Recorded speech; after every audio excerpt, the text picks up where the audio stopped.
Hi, welcome to Cal Poly's Cal State Apply tutorial series. In this video, we will be covering the Biographic Information tile in the Personal Information quadrant.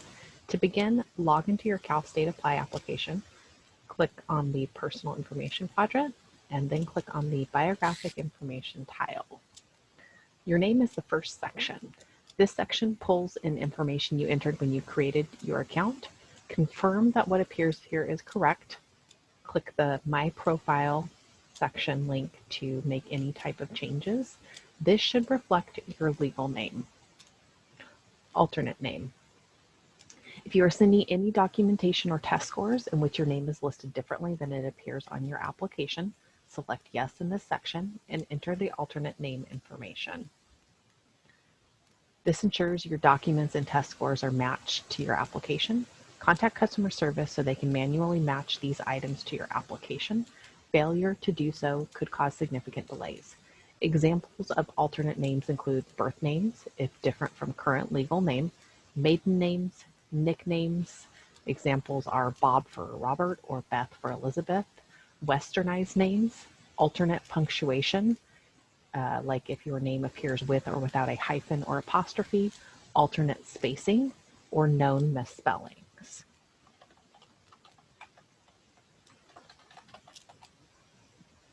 Preferred name. If you commonly use a preferred first or middle name that differs from your legal name, select yes in this section and enter the preferred information.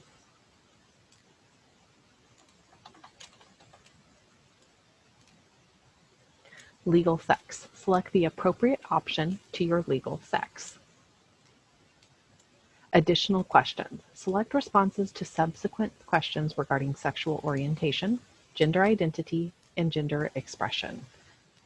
These optional questions you'll notice do not have the red asterisks, meaning that they are completely optional and therefore do not have to be responded to in order for you to select and submit your application.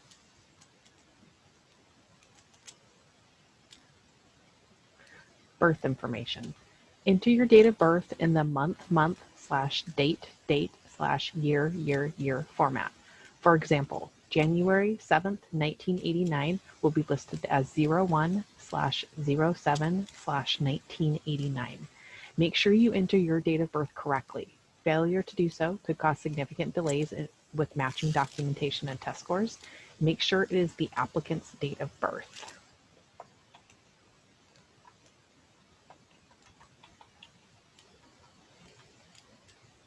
You can also click on this calendaring link, which will bring up an actual calendaring system so you can manually enter in your date in the event you do enter it incorrectly.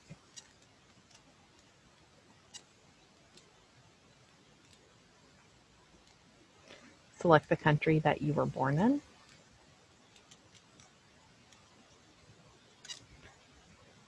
The city. The state or province, and then the county.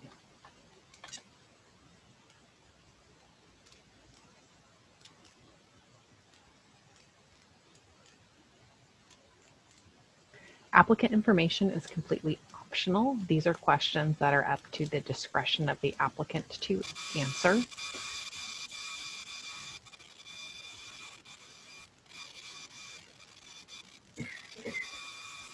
Once you've properly entered in all of the required questions, you can go ahead and click Save and Continue and move on to the next section. Thank you for watching and feel free to contact our office with any further questions. We wish you the best of luck.